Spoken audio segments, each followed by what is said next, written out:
바울은 베드로와 자신을 이렇게 비교하면서 갈라디아서 2장 8절에서 베드로에게 역사하셔서 베드로를 할례자의 사도로 삼으신 분이 또한 자기에게 역사하셔서 자기 자신을 이방인의 사도로 삼으셨다, 이렇게 이야기했습니다. 오늘날의 교회 안에는요, 유대인과 이방인들의 그러한 갈등이 없습니다. 그래서 바울의 이 두 부류의 구분이 잘 마음에 와닿지 않는 그러한 분도 많이 있을 거예요. 사실 저도 유대인, 이방인 그러면 별로 이렇게 마음에 와닿는 것이 없습니다. 그런데 유대인의 구분에 따르면 우리는 유대인일까요, 이방인일까요? 예, 이방인입니다. 그런데 가끔 마치 우리가 유대인인 것처럼 그렇게 착각하면서 성경을 읽는 경우가 참 많이 있습니다.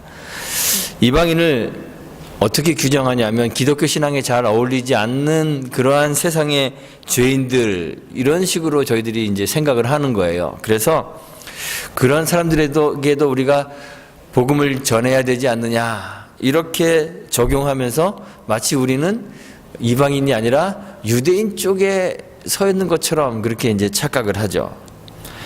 기독교 신앙을 가진 자로서 세상에 있는 죄인들과는 다른 어떤 일종의 도덕적 우월감이나 이런 종교적 우월감을 우리가 가지고 있는 거예요.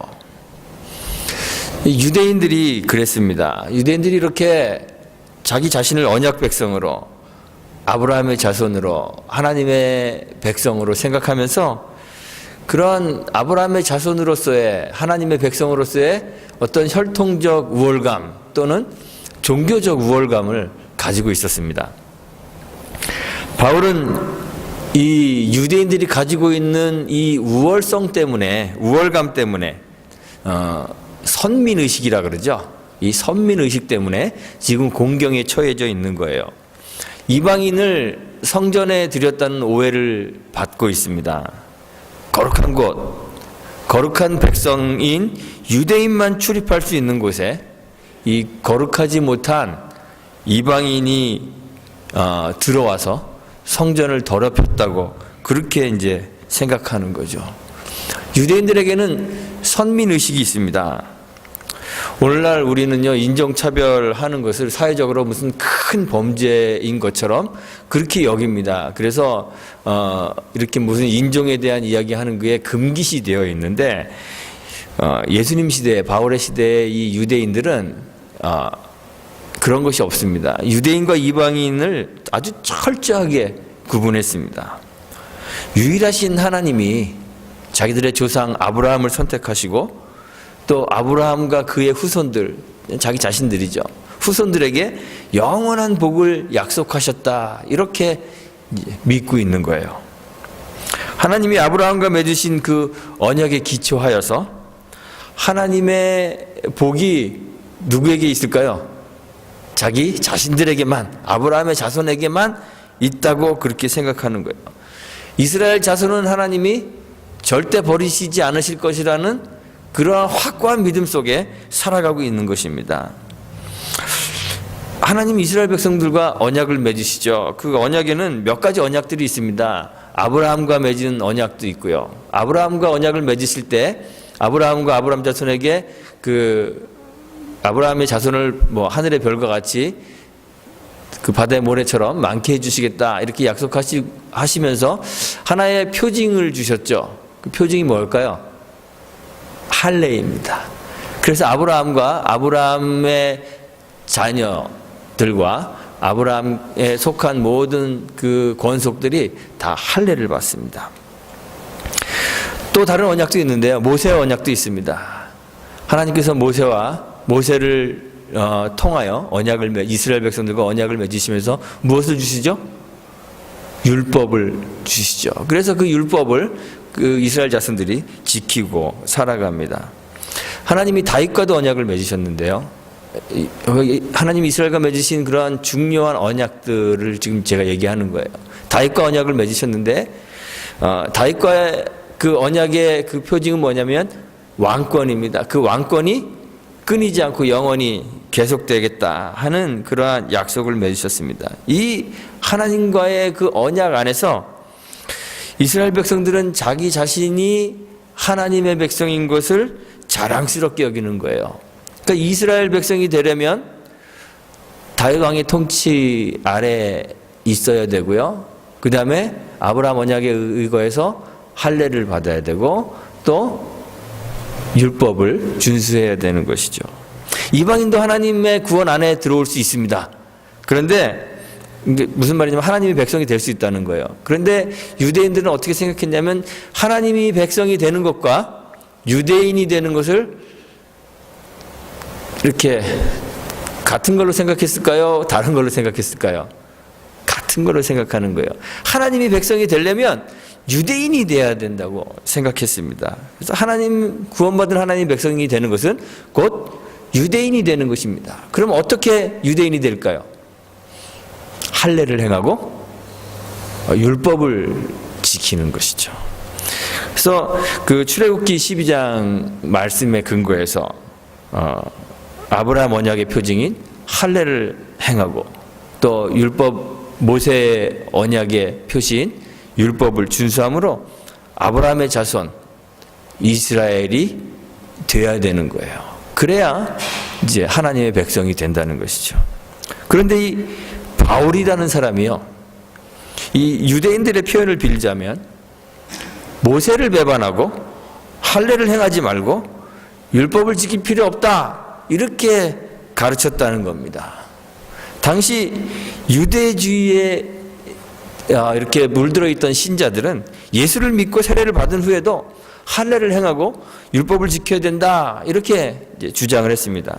사도행전 15장에 보면 예루살렘 공회가 이렇게 모이게 되는데 그 예루살렘 공회에서 이 할례와 율법의 문제가 아주 첨예한 문제가 되었어요. 그래서 공회가 결정하기를 이방인 신자들에게는 할례가 필요 없고 또 이방인 신자들에게 우리도 지키지 못할 그 율법의 무거운 짐을 지우는 것이 합당치 못하다. 그러니까 율법의 짐을 지울 필요가 없다. 이렇게 결론을 내렸습니다.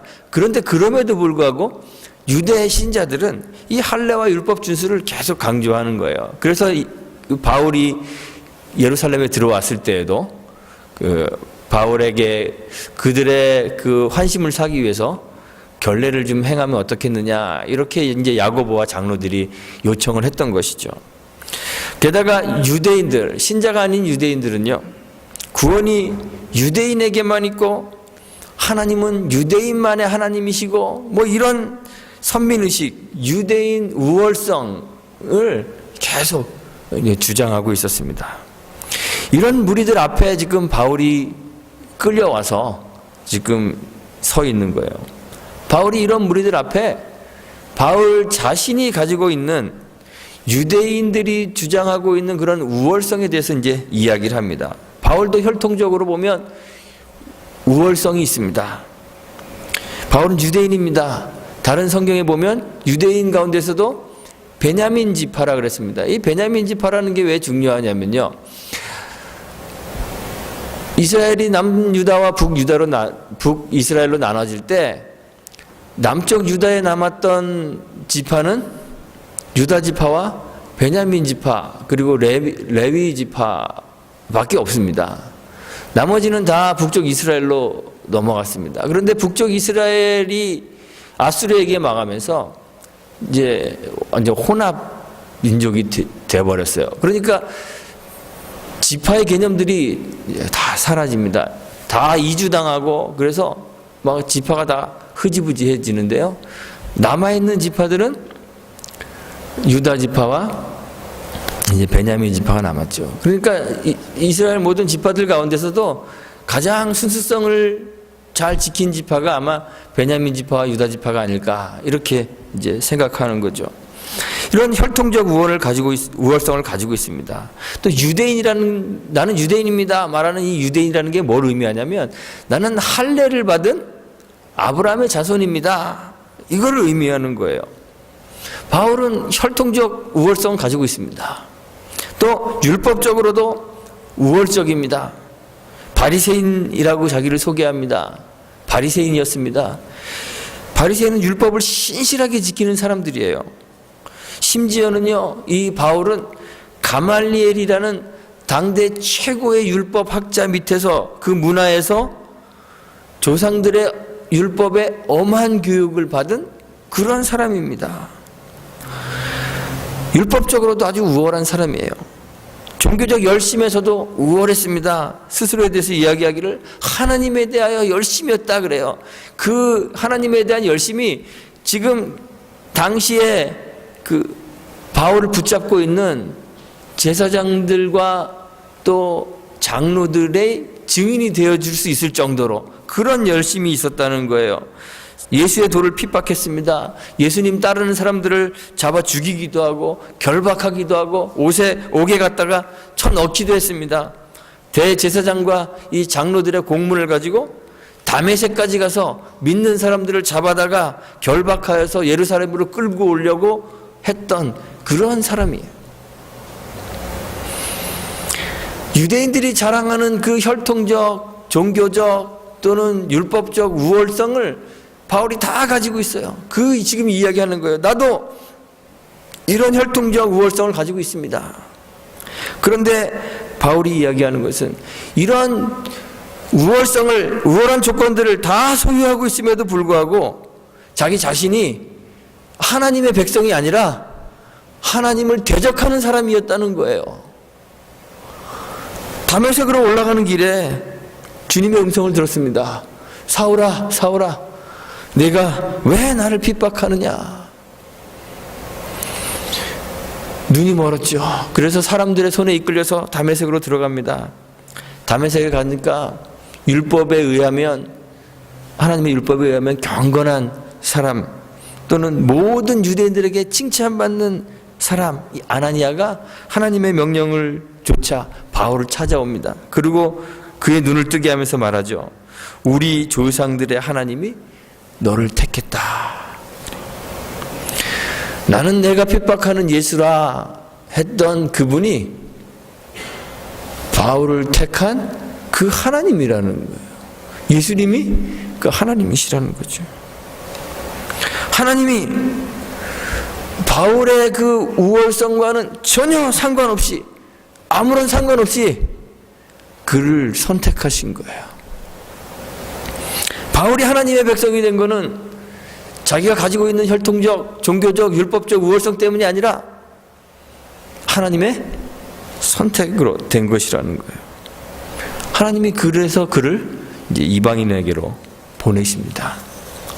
사실 하나님이 이스라엘 백성을 자기 백성으로 삼으셨다는 것이요, 이게 구원의 배타적 성격을 의미하는 것이 아닙니다. 구원이 이스라엘에게만 있다, 이런 의미가 아니라는 거예요. 하나님이 이스라엘의 하나님이 되시고 또 이스라엘은 하나님의 백성이 되도록 하신 것은 하나님이 그들만의 하나님이시기 때문은 아니라는 거예요. 로마서 3장 29절에서 바울이 이제 성도들에게 물어요. 하나님은 홀로 유대인의 하나님이시뇨? 하나님은 이방인의 하나님은 아니시뇨? 이렇게 물어봐요. 그리고 바울이 대답하죠. 진실로 이방인의 하나님도 되시느니라 그래요. 구약 성경을 봐도요, 하나님은 온 세계의 주인이심을 하나님이 주장하세요. 이방의 왕들도 다 하나님의 다스림 안에 있는 하나님의 종이고 하나님의 백성입니다. 이사야 44장과 45장에 보면요, 그 바사왕, 페르시아죠. 페르시아 왕 그 고레스를 가리켜서 하나님이 나의 목자다 그러세요. 또 45장에서는 나의 기름 받은 고레스, 이렇게 하나님이 얘기하세요. 이스라엘만 하나님의 백성이 아니라 온 세계가 하나님의 백성입니다. 그럼 하나님이 이스라엘을 왜 선택하셨나요? 하나님이 이스라엘을 선택하신 것은 그 선택 자체가 최종 목적이 아닙니다. 그 선택이 이루어야 할 목적이 있습니다. 출애굽기 19장 5절부터 6절에 이스라엘 백성이 하나님의 맺으시는 언약을 잘 지키면 하나님이 그들을 어떻게 되게 약속하셨냐면 열국 중에서 하나님의 소유 그리고 제사장 나라 거룩한 백성이 되게 하겠다 이렇게 약속하셨습니다. 이 말씀과 이사야 43장 21절에 있는 그 말씀을 베드로가 이렇게 합쳐서 이제 인용을 하는데 베드로전서 2장 9절에서 인용합니다. 오직 너희는 택하신 족속이요 왕 같은 제사장들이요 거룩한 나라요 그의 소유된 백성이니 이는 너희를 어두운 데서 불러내어 그의 기이한 빛에 들어가게 하신 자의 아름다운 덕을 선전하게 하려 하심이라 그럽니다. 하나님이 이스라엘 백성을 선택하신 것은 하나님의 덕을 선전하기 위한, 증거하기 위한 거예요. 시편 22편에 보면 다윗이 땅의 모든 끝이 여호와를 기억하고 돌아오며 열방의 모든 족속이 주의 앞에 경배할 것이라 그래요. 땅의 모든 족속이 여호와를 기억하고 돌아와 경배할 수 있도록 경배하도록 그 여호와의 덕을 찬송하고 선전하는 그 일을 누가 하는 거예요? 선택받은 이스라엘 백성들이 하는 것이에요. 이스라엘은 열방을 하나님께로 부르기 위한 제사장 나라로 선택된 것이죠. 그런데 유대인들은요, 이 하나님의 선택과 그들이 하나님과 맺은 그 언약, 할례나 율법이나 왕과 혈통 이런 것들을 자기들이 가지는 어떤 배타적인 특권으로 그렇게 생각한 거예요. 자기들의 우월성으로 삼았습니다. 그래서 선민의식을 가지고 하나님과 하나님의 구원을 오직 자신들만의 것으로 그렇게 여긴 거예요.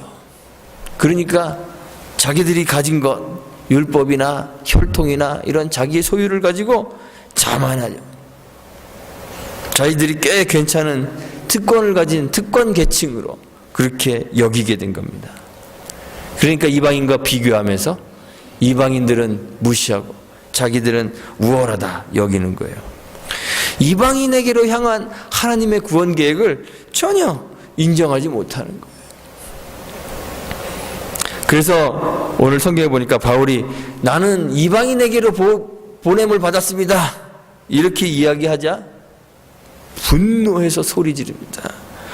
성경에 놈자가 나오더라고요. 이러한 놈은 세상에서 없애야 된다. 놈자, 성경에도 놈자가 나와요.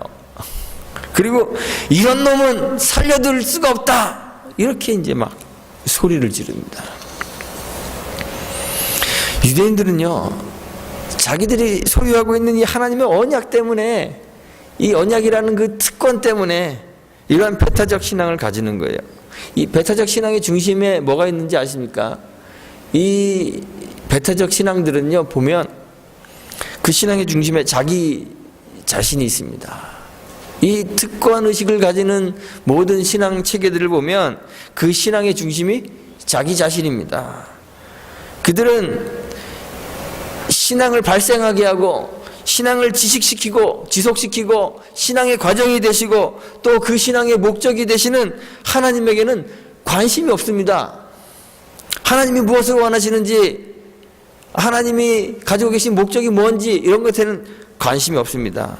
제가 지난주에 설교할 때요, 세상의 다른 종교들과 기독교의 차이에 대해서 서론에서 말씀드렸는데 기억나시나요? 그 차이는 기독교만 절대적이고 인격적인 신앙의 대상을 가진다는 거죠. 하나님이라는 그 신앙의 대상을 가진다는 것입니다. 하나님이 절대적이신 분이시고 그분이 인격적이신 분이시기 때문에 우리의 신앙이 누구에게서부터 시작돼요? 하나님의 세계에서부터 시작될 수밖에 없어요. 하나님이 우리의 신앙의 시작이시고 우리 신앙의 과정이시고 우리 신앙의 목적이 되신다. 제가 그렇게 지난주에 이야기했습니다. 그런데 다른 종교에는요, 절대적이고 인격적인 신앙의 대상이 없습니다. 그래서 스스로의 힘으로 구원을 향해 나가야 됩니다. 자기 노력으로 자기가 가진 것으로 구원을 향해 가야 되는 거예요. 그러니까 특권의식이 생기는 거예요. 예를 들어서 불교 같은 경우는요, 신이 없습니다. 부처는 신이 아닙니다. 먼저 도를 깨우친 그 선각자죠. 불교는 신이 없는 종교입니다. 그래서 신이 없기 때문에요, 자기의 힘으로 구원을 얻어야 됩니다. 수행을 하든지 고행을 하든지 명상을 하든지. 그래서 신이 없기 때문에 자기 힘으로 그런 고행을 해야 되기 때문에요, 불교에는 아무나 해탈할 수 없습니다. 불교의 최종 단계가 윤회의 고리를 끊고 해탈하는 거잖아요. 근데 해탈 누가 할까요? 불교 신자들이요, 아무리 갖다 뭘 바쳐도 해탈할 수 없습니다. 특권 계층인 수도자들만 해탈의 가능성을 가지고 있어요. 그게 불교입니다. 천주교도 그렇습니다. 천주교는요, 행함과 공덕을 강조합니다.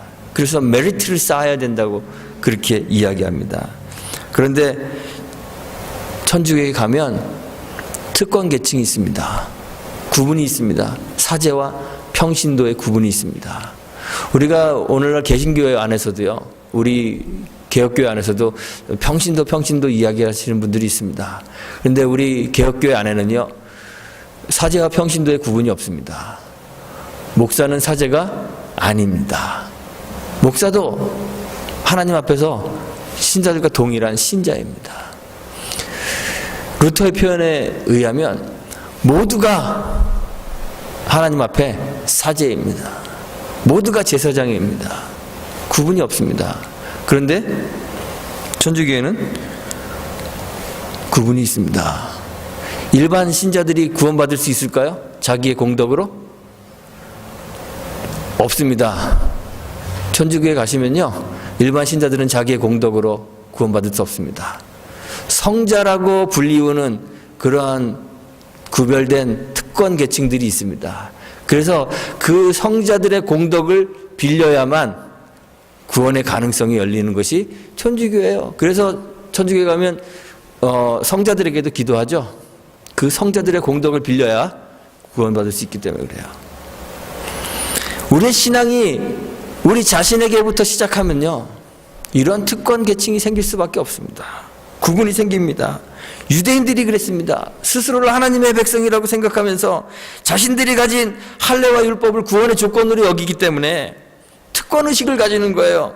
자기들과 다른, 이렇게 자기들과 같이 인내하고 하나님의 법을 따르는 신실하지 못한 사람을 구분해내는 거예요. 정말 구원의 유일한 조건이 되는 이 하나님의 은혜, 하나님의 부르심의 길을 차단해버리고 마는 거예요. 이 유대인의 신앙입니다. 그런데 하나님의 백성이 되는 거, 구원 얻는 것은요, 우리가 가진 것으로 되는 것이 아닙니다. 내가 행하는 행함, 나의 종교적 열심, 도덕적 우월성, 율법적 열심, 이런 것들로 구원 얻을 수 없습니다. 아브라함의 혈통이 되는 것이 자동적으로 구원 얻게 해주는 것이 아닙니다. 원래 베드로도 이러한 유대주의에 아주 깊이 물든 사람이었죠. 그런 생각하고 있었습니다. 그런데 어느 날 하나님께서 하늘로부터 보자기 같이 생긴 그릇을 하나 이렇게 내려보내셨는데요. 그런 환상을 보게 되었는데요. 그 안에 온갖 짐승들이 가득 차 있었습니다. 율법적으로는 먹을 수 없는 그러한 짐승들이, 부정한 짐승들이 그 안에 가득한 거예요. 하늘에서 음성이 들리죠. 잡아먹어라. 베드로가 뻗탱깁니다. 속되고 깨끗하지 않은 것은 나는 먹을 수 없습니다. 그래요. 하나님이 먹으라 그러는데 뻗탱깁니다. 속되고 깨끗하지 않은 것은 먹을 수 없습니다. 그런데 하늘에서 다시 소리가 들리죠. 하나님께서 깨끗하게 하신 것을 내가 속되다 하지 말라. 3번이나 이런 일이 반복됩니다. 자기의 정결함이 하나님의 말씀보다 더 앞서는 거예요. 하나님이 깨끗하게 하셨는데 자기의 정결함으로 구분하는 거예요. 우리를 정결하게 하는 것이 무엇입니까? 율법이 아니라 하나님의 부르심입니다. 하나님이 우리를 깨끗하게 하시는 것입니다. 유대인의 혈통이나 종교적 열심이 우리를 깨끗하게 하는 게 아니라는 거죠. 그런데 유대인들은 자기들이 소유한 이 육체에 남겨진 언약의 표시인 할례 또는 모세의 율법 때문에 스스로를 하나님의 백성이라고 여기고 그것을 특권으로 생각해서 이방인들을 구분해내고 그들을 차별하는 거야. 구원의 바운더리 밖으로 밀어내는 거예요. 구원이 자기가 소유하고 있는 그 어떤 것에서부터 나온다고 착각하고 있었기 때문에 스스로를 깨끗하고 거룩하게 여기며 하나님이 이방인의 하나님 되시는 것을 견딜 수 없어 하는 거예요. 그래서 분노를 표현하는 것이죠. 구원 얻는 것, 구원 얻은 후에 복음적 삶을 사는 것 다 우리 안에 있는 것으로, 우리가 소유한 것으로 할 수 없는 것입니다. 바울 역시도 그렇습니다. 복음 전도자로 부름받은 후에 하나님으로부터 시작됩니다. 이런 이제 그 은혜의 복음을 바울이 전하잖아요. 그런데 바울도 자기가 가진 것으로 뭘 할 수 있다고 그렇게 생각하던 그런 사람 중에 하나였습니다. 회심한 후에 예루살렘 성전에서 기도하는데, 오늘 말씀에 나오는 내용이에요. 기도하는데 주님께서 바울에게 말씀하시죠. 속히 예루살렘에서 나가라 그럽니다. 왜 나가라 그럴까요? 바울, 네가 아무리 전해봤자 지금 쟤들은 네 말 안 들을 거야. 하나님이 이제 주님이 그렇게 말씀하시는 거예요. 유대인들이 바울이 주님에 대해 전하는 그 복음에 증거하는 말들을 듣지 않을 것이기 때문에 예루살렘에서 나가라고 그렇게 말씀하십니다. 그런데 그 말을 듣고 바울이 벌떡 일어나 예루살렘 밖으로 나가는 것이 아니라 주님께 자기가 어떤 사람인지에 대해서 설명을 하고 있어요. 내가 말입니다, 주님. 전에 주 믿는 사람들을 가두고 또 회당에 돌아다니면서 때리고 또 주의 증인이었던 스데반이 피 흘리고 죽을 때 내가 거기 서서 찬성하고 그 죽이는 사람들의 옷을 지키던 그런 사람입니다. 내가 그런 사람인 것을 이 예루살렘에 있는 사람들이 다 알고 있단 말입니다. 이렇게 얘기를 하는 거예요. 왜 그렇게 얘기할까요? 나의 이런 이력이라면 충분히 유대인들을 설득시킬 수 있을 것이다. 이런 내가 변했으니까 설득시킬 수 있을 것이다. 이런 이야기를 하는 거예요. 그런데 주님이 재차 말씀하시죠. 떠나가라 그랬어요. 내가 너를 멀리 이방인에게로 보내리라 그래요. 바울의 그런 이력이 복음을 증거하는데 도움이 되지 않는다는 거예요. 그것으로 복음을 전할 수 없다는 말입니다. 바울이 가지고 있는 이력으로 할 수 있는 것이 아니에요. 그렇기 때문에 복음을 유대인이나 이방인이나 차별 없이 전하기 위해 바울을 주님께서 이방인들에게 보내시는 거예요. 구원 얻는 것, 구원 얻은 삶을 사는 것, 복음의 증인으로 살아가는 것, 어느 하나 우리가 가진 것으로 내가 할 수 있는 것은 없습니다. 누가 하실까요? 주님이 하시는 것입니다. 내가 한 것이 없기 때문에 자랑할 것도 없고, 내가 한 것이 없기 때문에 우월함을 가질 수도 없고, 다른 사람과 비교하여 나를 낮게 여길 수도 없는 것입니다. 신앙의 성숙도를 비교할 때만 그런 것이 아니라 우리의 삶 전부가 그런 거예요. 우리의 삶이 다 그래요. 나를 이루고 있는 것, 현재의 나뿐만 아니라 과거의 나가 쌓여서 나를 이루고 있는 거잖아요. 나를 형성하고 있는 것들이 있잖아요. 바울이 자기의 삶을 돌아보면서 자기를 형성하는 자기의 그 삶을 하고 있잖아요. 자신의 자아를 형성하는 것들, 자기의 혈통이나 자기가 받아온 교육이나 자기의 종교적 열심이나 자기의 도덕적 삶이나 이런 것들 바울이 이야기하면서요. 내 삶 자체를 돌아보니까 참 그런 것들이 다 하찮은 것이더군요. 이렇게 얘기해요.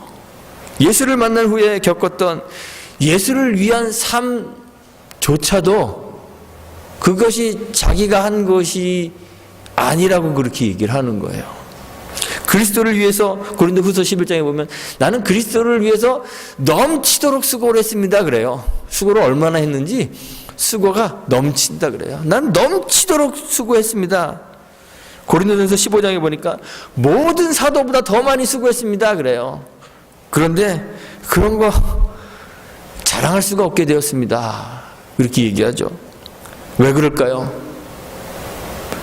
갈라디아서 6장 14절에 보니까 이렇게 이야기합니다. 내게는 우리 주 예수 그리스도의 십자가 외에 결코 자랑할 것이 없으니 그리스도로 말미암아 세상이 나에 대하여 십자가에 못 박히고 내가 또한 세상에 대하여 그러하다 그랬습니다.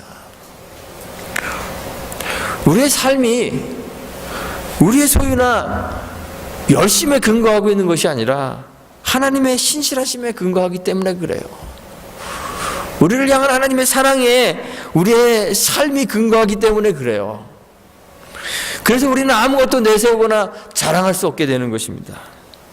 하나님의 사랑과 그의 신실하심의 증거인 이 십자가 외에는 내가 누구인지, 내가 어떤 사람인지 표현해 줄 수 있는 것이 없다고 그렇게 바울이 고백하는 거예요.